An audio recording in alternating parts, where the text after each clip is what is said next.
Vem aí Luiz Megali e Paulo Galvão e o Rádio Livre na sequência da programação da Bandeirantes. Fique conosco nesse fim de semana. Muito esporte, muito futebol e no domingo, claro, a decisão do Paulistão às 16h, Santos e Palmeiras com a transmissão do José Silvério.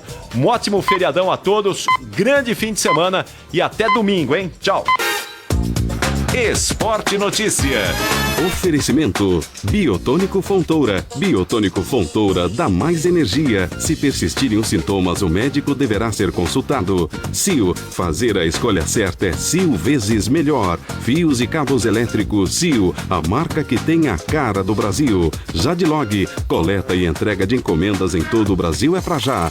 Jadlog, amortecedor HG, é na Cata. Alta performance pra valer. Produtos Aurora. Aurora, a hora mais gostosa do dia e da torcida brasileira. Alumbra, você que se liga em tudo, lembre-se de desligar. Alumbra materiais elétricos e iluminação. E Truckpad, o aplicativo que conecta sua empresa a uma rede com mais de 40 mil caminhoneiros online em todo o Brasil.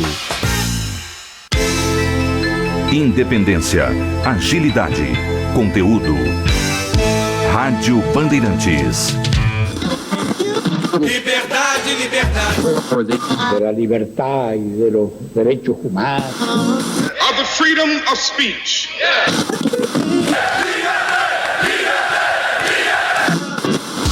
Começa agora. Rádio Livre. Na Bandeirantes.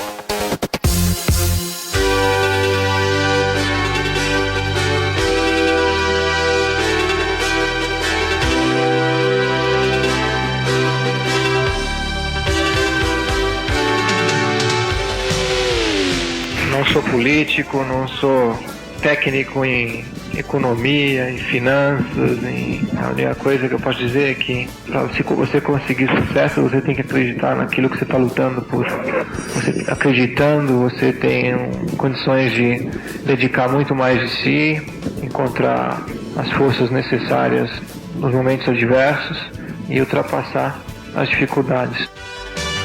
2h02, pensamos em 1000 músicas, em 1000 assuntos, em 1000 alternativas para a abertura do Rádio Livre deste 1º de maio, sexta-feira, 2015, outono brasileiro. No final das contas, ficamos com a trilha da vitória da Rádio Bandeirantes, né, utilizada em todas as corridas de Fórmula 1, não só aquelas vencidas por brasileiros, e com essa declaração aí do Ayrton Senna usada em um especial da morte dele, de 20 anos da morte dele no ano passado.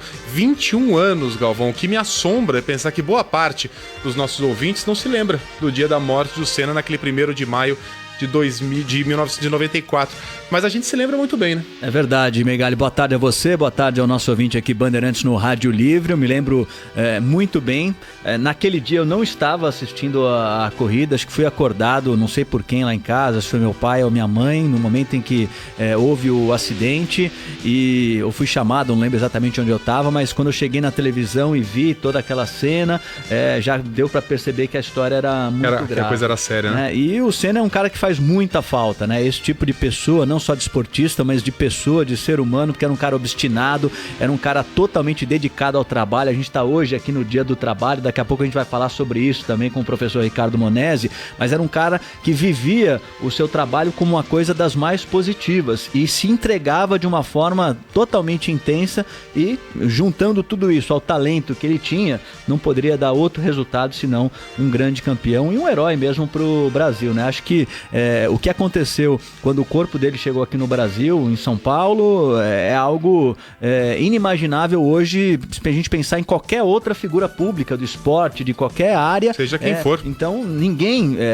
eu imagino, depois daquilo, mobilizaria tantas pessoas de uma forma tão, assim, natural. Então, é um cara que a gente tem que lembrar, e lembrar sempre com muito carinho. O sobrinho dele, o Bruno Senna, tá aí correndo, é um cara também sensacional, que a gente já teve várias oportunidades de estar com ele lá em Interlagos e ver que a coisa mesmo também é um pouco da família, né? Você vê que são pessoas do bem, e é um cara que infelizmente nos deixou muito cedo, né? Eu lembro da morte. Eu vou atrasar um pouquinho as manchetes para contar minha experiência pessoal. Eu liguei a TV naquele domingo, mais ou menos às 9h15, Galvão, foi no exato instante em que aconteceu o acidente, no exato instante. Eu e meu pai estávamos juntos, a gente chegou a ouvir o Galvão Bueno falando, Senna bateu forte.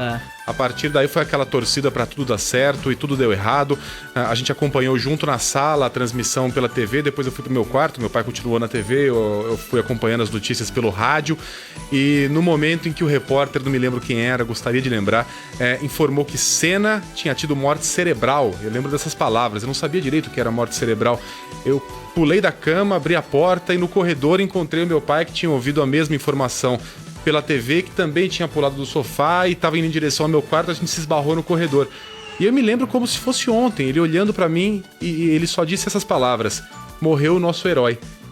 Eu até então eu nunca tinha pensado no Senna como um herói nacional. Era um ídolo esportivo, mas herói pra mim naquela época era o Raí, era o Palhinha, era o Romário. Mas de fato eu percebi que alguma coisa muito importante a gente tinha perdido. E eu me lembro que naquele dia haveria um jogo importante pelo Campeonato Paulista, eram Palmeiras e São Paulo, e meu pai não queria me levar. Ele não tava afim, que encheção, né? Ia ter 100 mil pessoas no Morumbi, mas ele viu como eu fiquei arrasado.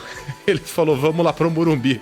Toca pro Morumbi. O São Paulo perdeu por 3-2. Foi a única vez que eu vi duas torcidas rivais de São Paulo cantarem juntas o mesmo coro. Olê, olê, olê, olá, Senna, Senna. A metade palmeirense e a metade São Paulina. Quem tem 35, 40, 45 ou mais vai se lembrar desse dia. É de arrepiar, e a gente celebra aqui, não a morte, mas a vida de Ayrton Senna neste dia do trabalho. A gente se estendeu demais, vamos voltar a falar do Senna ainda dentro do nosso Rádio Livre, mas antes, as principais notícias do dia. Rádio Livre, com Luiz Megali e Paulo Galvão. 2h06, o presidente da Câmara dos Deputados vai apresentar na semana que vem um projeto de lei para reajustar o FGTS a partir do índice da caderneta de poupança. Eduardo Cunha falou durante evento de comemoração do Dia do Trabalho em São Paulo. As manchetes nacionais do Rádio Livre. No primeiro de uma série de 3 vídeos de Dilma Rousseff divulgados em redes sociais neste 1º de maio, a presidente exalta conquistas dos trabalhadores e cita as medidas provisórias enviadas ao Congresso Nacional que propõem a valorização do salário mínimo e a correção da tabela do imposto de renda. Caminhei ao Congresso Nacional uma medida provisória que garante a política de valorização do salário mínimo até 2019. Por lei, vamos assegurar o aumento do poder de compra do trabalhador. O Tribunal Regional do Mato Grosso deu parecer favorável a uma ação da Defensoria Pública da União no Estado que pede a prorrogação do prazo de novas inscrições no FIES, o Fundo de Financiamento Estudantil. A decisão vale para todo o país e não determina uma nova data limite para as novas contratações.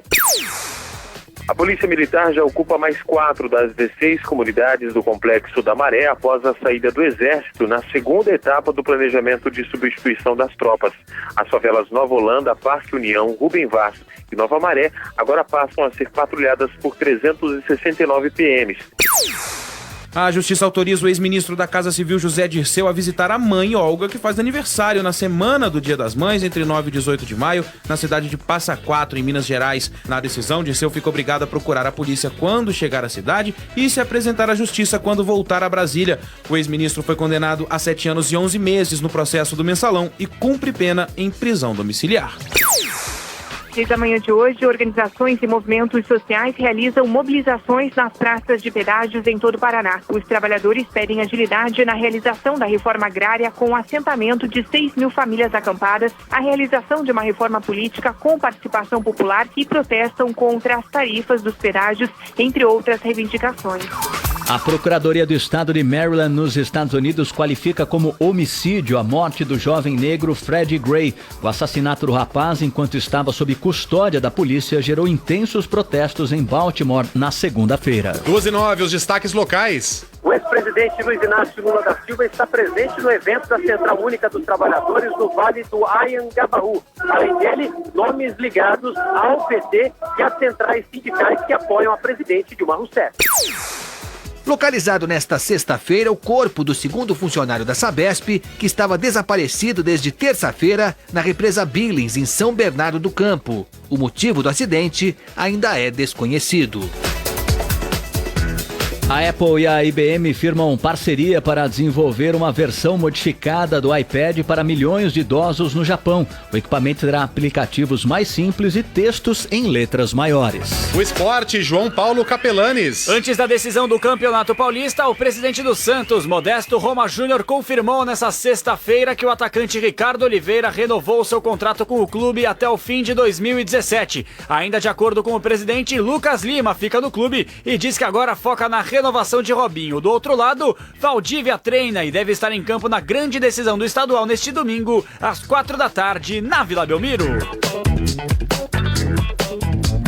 A polícia de Piracanjuba, no sul de Goiás, prende os pais de 5 crianças acusados de aliciar os filhos para a prostituição. Eles cobravam valores entre 14 e 100 reais para levar os menores a casas e chácaras, onde seriam vítimas de estupros e atos libidinosos. Cerca de 1.000 cidadãos europeus continuam desaparecidos no Nepal, uma semana após o terremoto que deixou mais de 6.000 mortos. Segundo a ONU, 8 milhões dos 28 milhões de habitantes do país foram afetados pela catástrofe. Bem-vindo, você está na Rádio Bandeirantes, este é o Rádio Livre 2h10.